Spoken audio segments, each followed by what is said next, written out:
Sorry, I just did a really serious video, but there is some things, so I'm like a little nonchalant. But I do want to do another video also of Six Flags. Like, I wanted to say some things, some experiences that we've had. One is since we've gotten back to Oklahoma, our allergies are bad. Yeah. As soon as we got into the state, actually, like at that Dallas center, my son's allergies were going crazy. I had to give him Benadryl and eye drops right away. Um, um, but if you plan on going to Six Flags in Texas, I suggest it. It is the 65th anniversary for Six Flags, or something like that. But yeah, it was so fun. So you do have to prepare. If you go in spring, like I did, there are good things and there are bad things. Okay, so let me let you know about Six Flags in Dallas. And if you go in the spring, I thought it would be great, right? We won't be burning to death. Everyone goes in the summer, the lines will be short, right? I planned for a 4-day trip in Six Flags. Now, mind you, in the spring, I already knew this, but in the spring, they do not open during the weekdays. So they're not open during the weekdays. So Monday, I knew we wasn't going to get to go Monday, but that was okay. I planned that day just to kind of be around Dallas or do something like that day. I wanted to travel around and then go home. So when we first got to Dallas on Friday, we got there around 4. We went straight to the park. We wanted as long as we could get in the park. We went to the park. We rode one ride. It was the closest one. Excuse that vehicle. It was the closest one to the entrance. I forgot the name of it, but it's that 4-seater car that turns around on the tracks. Doesn't go upside down. It was a good one.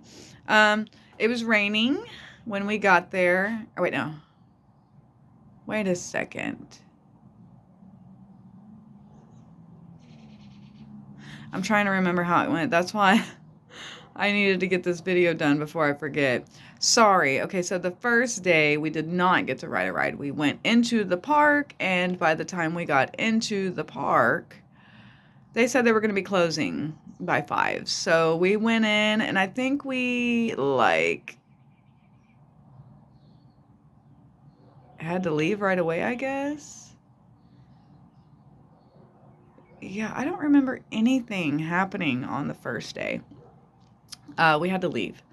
So we left, and the second day it was raining. Okay, so mind you, when it's raining, I was like, okay, if we get rained on a little bit, it'll be fine. It's only gonna sprinkle. I was gonna do a big old prayer, make sure the weather is in my favor.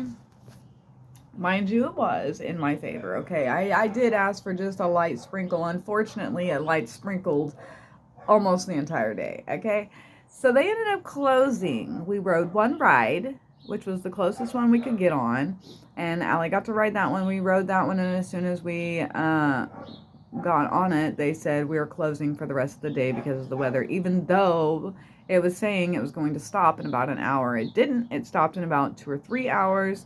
I was very upset that the park had closed, honestly. I was. They could have made money. I looked it up. The reason that Six Flags closed on the rainy day is because of money. Anybody can tell me it's not, whatever it is. There's not very many people there in the spring, and to keep the rides going is very expensive. So, yeah, it was really, really cold too. So they said that, like, that can mess up. It's for also for the safety. It is also for safety. But mostly because they want to save money. Okay. There was quite a bit of people at Six Flags still, so I don't feel like they really would have lost out on much money. I understand it could have been about the safety, right? It's just I know how companies work, and so money, it's way too much money to be wasting. Six Flags, the third day, was amazing. I wanted to get there right at open. You want to get there right at open. Mind you, the cheapest way to survive a Six Flags day without having to leave the park at all is put an ice chest in your car, put some sandwich meat in it, go out, get a sandwich. Now, the problem with that is you still have to walk out to your car and miss time on rides. You can grab a $10 corn dog if you want, if you have the money. It's about $10 for a corn dog, $10 for a fry, and about $20 for a whole meal. They do have the refills on your pops for all day. You can buy a souvenir drink, or you can just get one of those throwaway cups and they'll just keep giving you one of those. I got a gold pass for the entire year, and it was about 400 to 300 or 400 a person. And we got the photos. The photos was worth it, okay? So we got the photos as an add-on. You get the photo in front of the Six Flags sign with their camera, which is a really good camera. You get all of the photos on every ride. Mind you, it's not like how back in the day, they would print off the photos and you would pay for those and get those. They don't do that anymore. It's all digital, so it goes onto the app in your little photo section, and when you go to your photo section, it'll have all your photos from that day. But if you ride something, you need to scan that QR code afterwards, take a picture of it, so that way it doesn't expire, because it will expire if you don't save it to your app. It'll go on the app, but it will expire. So you'll want to download those immediately, and I still have not been able to do that. I'm quite upset about it, but I've got photos. I haven't been able to do it because I don't have room on my phone. Every time I go to my downloads, my phone just shuts off. So I have to figure it out. I can't delete these photos yet. Anyways, Six Flags. The cheapest way, if you have four, I had 4 people with me. It was about $1,000 for the gold pass. It was worth it. I don't know if the silver one, like, it seems like they're about the same, honestly. I did get some discounts on food with the gold pass. I got a drawing. Now, there's a lady there that draws the funny pictures of people. She's really sweet. I got a $20 portrait of one person, which was my daughter, and in black and white. That's the cheapest you're gonna get. It's $20 for a little frame, which I got one because I didn't want it to mess up carrying it around. But mind you, after I paid for the frame, she asked me, would you like to keep that here until 7 before you guys leave, and I'll call you and get your text, get your number? Yeah. So I didn't really need it, but I had already paid for it. So it looks good in the frame here at home, though. So that is worth it. It's about $60 for 4 people in the photo, though, which would have been really fun, but I didn't have the money for that. Dippin' Dots is about $10 for a small per person. The cheapest way to go, I would say, is bring your own food. They say don't sneak snacks in. I did sneak some crackers in. Why? Because I'm skinny mini and I have to eat if I'm walking a lot or I'm going to pass out. So, and I didn't want to overeat because I didn't want to throw up or get sick, because I also get very sick on spinny rides.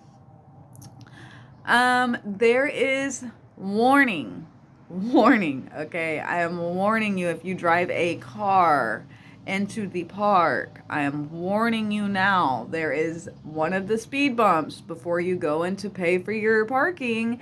It will scratch the heck out of the bottom of your car. So do go inch by inch over those, or you will scratch. I am letting you know. This has happened for years. It reminded me, it sent me right back to the past, driving Bill's car over that. So yes, it will scratch. It will scratch. Also, there are people vaping in the park. They seem to try to be discreet. Now, if you vape in the park, or you line skip so you can't get in line early and wait for your friends and say, okay, y'all can get in front and get with me, you will get kicked out of the park for vaping and line skipping. Kicked out. Okay, so don't do it. Six Flags was amazing. We didn't get to ride a couple of rides. Titan, the not Titan, the Texas Giant. I think it's the new one We did not get to ride it. I suggest if you get into the park early at 11, you go straight to the Texas Giant before the lines get too long. They look small, but there's another little spot for all these people to stand. So it's not small. It was a 2 hour wait. We did not get to ride it. We waited it for about 30, 40 minutes, and then we realized it's 2 more hours. We said no. We went and rode other rides, and it was worth it.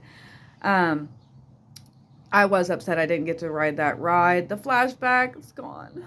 It's gone. So, but you guys, the Tormenta is however you say it, it's going to be freaking amazing. It's huge. You see it as soon as you enter the park. I have a live video on my Facebook showing it. And, it's pretty awesome. I don't know if I'm going to ride that. It is huge. It breaks 6 world records. So it's going to be a big thing, you guys. There are people wanting to ride it. Now, if I was going to say my favorite ride of Six Flags, I would say the Joker was awesome. I took plenty of videos of that coaster. I have it on my YouTube and my Facebook. The Joker I rode 3 times. It did scare me. I don't like the zipper, if you know what that is. It's at the state fair. The zipper, it goes around and around. It flops you around in there. I do not like being flopped around. The zipper just flops you too much. When you're done, you don't want to be flopped. They keep flopping you, and I don't like that. It's just torture. This one flops you just perfect, and it's called the Joker because it jokes you. It's like, oh, we're gonna flip this way. Nope, we're gonna flip this way, and it's you'll just have to see the roller coaster. It's freaking amazing. I suggest you look at the roller coaster. It's so fun. It's scary looking, but it's not terrifying once you're on. You get beautiful views. My daughter rode it. It was her first time at Six Flags, her first time riding rides. We loved it. Her favorite was the Batman. Of course, that used to be my favorite too. And it does go upside down, but it is a very smooth, fun ride. It doesn't really give you too many death drops and fooling you around too much. So Six Flags was amazing. I have a year trip. We're going to go back before the end of the summer and see how that is. And I will let you know how the summer trip compares to the spring trip. And these are the pros and cons of our spring Six Flags trip in 2026. Our first family trip was amazing. We also did go to the Dallas Aquarium. That was $140 for all 4 of us, but it was pretty good. I mean, it was worth the money, I guess. It's pretty much a bird sanctuary also. You walk in and there's a ton of birds. We got to look at a shoebill. We got so close to it. It was right there. It was a dinosaur, you guys. And I was like, wait, we're at an aquarium. Where is the fish? The fish are in the building. Once you get into the building, there are still birds everywhere. It's pretty much there's just live animals everywhere. They're flying around. They have a sloth climbing the trees around. There's waterfalls. There's everything you can think of. Now, not too many sea creatures, I would say there. They do have a lot of the stuff that are in our lakes and rivers. And I loved that. Now my favorite was the jack-o'-lantern fish, the flashlight fish. I swear I've never seen those in my life. And I am a big fan of those. Okay. And so they have them with the jellyfish, the one where the jellyfish glow. And it's a dark tank. They have this dark tank where the cheeks of these things glow like eyes, and it just looks like eyes swimming around in the tank, and it's really gorgeous. And they blink even. I don't know how they blink, but they do. So that was our Dallas trip. And I tell you, if you have not been to Dallas, which you probably have because I'm a little slow at all this, but if you have not been to Dallas, it is a place to visit. Get your cowboy boots, get your hat, and giddy on, girl.